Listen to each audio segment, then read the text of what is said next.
Assalamualaikum warahmatullahi wabarakatuh.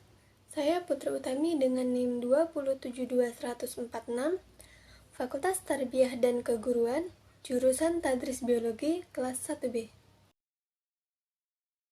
Kecerdasan buatan atau Artificial Intelligence atau AI adalah simulasi dari kecerdasan yang dimiliki oleh manusia yang dimodelkan di dalam mesin dan diprogramkan agar bisa berpikir seperti halnya manusia. Sedangkan menurut MC Leod dan Scale, kecerdasan buatan adalah aktivitas penyediaan mesin seperti komputer dengan kemampuan untuk menampilkan perilaku yang dianggap sama cerdasnya dengan jika kemampuan tersebut ditampilkan oleh manusia. Dengan kata lain, AI merupakan sistem komputer yang bisa melakukan pekerjaan-pekerjaan yang umumnya memerlukan tenaga manusia atau kecerdasan manusia untuk menyelesaikan pekerjaan tersebut. AI sendiri merupakan teknologi yang memerlukan data untuk dijadikan pengetahuan, sama seperti manusia. AI membutuhkan pengalaman dan data supaya kecerdasannya bisa lebih baik lagi. Poin terpenting dalam proses AI adalah learning, reusing, dan self correction. AI perlu belajar untuk memperkaya pengetahuannya.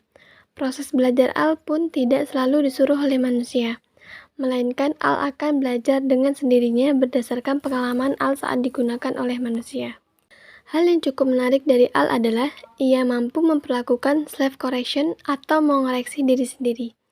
Jika kamu pernah mendengar ungkapan AI, jika aku tidak pernah menang, maka setidaknya aku tidak boleh kalah. Sedikit ngeri juga ya.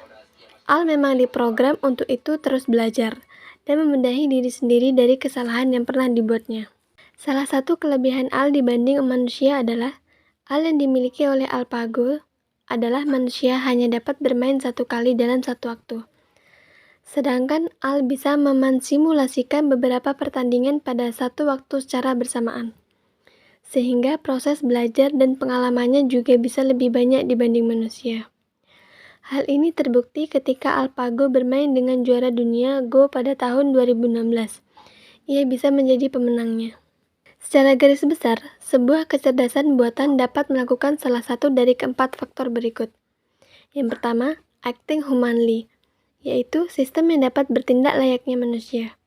Yang kedua, thinking humanly, yaitu sistem yang bisa berpikir seperti halnya manusia. Yang ketiga, think rationally, yaitu sistem yang mampu berpikir secara rasional. Yang keempat, act rationally, yaitu sistem yang mampu bertindak secara rasional. Contoh kecerdasan buatan yaitu kecerdasan buatan atau AI ini telah banyak diterapkan di berbagai bidang, seperti industri, medis, pendidikan, bisnis, bahkan dalam kehidupan sehari-hari.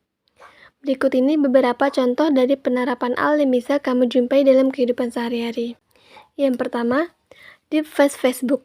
Mungkin kamu bertanya-tanya, dari mana AI itu mengetahui bahwa orang yang ada pada foto tersebut adalah kamu? Perlu kamu ketahui bahwa sebelum AI dapat mengidentifikasi bahwa orang di foto itu adalah kamu, AI akan dilihatin berdasarkan data. Datanya didapatkan saat kamu menandai orang di foto sebelumnya, dan dari hasil saran AI terhadap orang yang ada di foto yang kamu setujui. Setelah AI berlatih dan memiliki banyak data, maka AI nantinya akan dapat mengidentifikasi seseorang yang ada di foto. Yang kedua, rekomendasi e-commerce. Konsep penerapan AI yang sering kamu jumpai salah satunya adalah rekomendasi produk pada e-commerce. Mungkin kamu pernah berbelanja di salah satu e-commerce dan ketika kamu berbelanja ada produk-produk yang direkomendasikan untukmu. Produk yang direkomendasikan tersebut bukan dari seseorang yang memprediksi kira-kira kamu beli apa ya. Produk rekomendasi tersebut merupakan hasil dari proses AI. Lalu dari mana AI mendapatkan produk-produk yang akan direkomendasikan tersebut? AI memperoleh data dari kamu sendiri. Misalnya, ketika kamu melakukan pencarian produk, pembelian produk, dan kamu sudah melihat produk apa saja. Data tersebutlah yang akan diproses dari konsep AI, yaitu data meaning, sehingga AI akan merekomendasikan produk-produk yang pas buat kamu. Yang ketiga, asisten virtual. Contoh dari kecerdasan buatan berikutnya adalah asisten virtual. Ada banyak penyediaan asisten virtual seperti Google Assistant, Siri, atau Alexa. seperti asisten pada umumnya. Asisten virtual ini juga bisa kamu ajak berinteraksi. Selain itu, asisten virtual dapat mencatat kapan kamu ada janji atau acara dan memberikan informasi ketika waktu acara yang ditentukan segera tiba. Asisten virtual ini juga bisa kamu perintah untuk melakukan pengiriman pesan, memutar musik, membuka aplikasi, dan lain sebagainya. Asisten virtual ini juga akan terus belajar seiring kamu menggunakannya. Sehingga asisten virtual dapat mengetahui apa yang kamu sukai dan hal apa yang bisa kamu lakukan.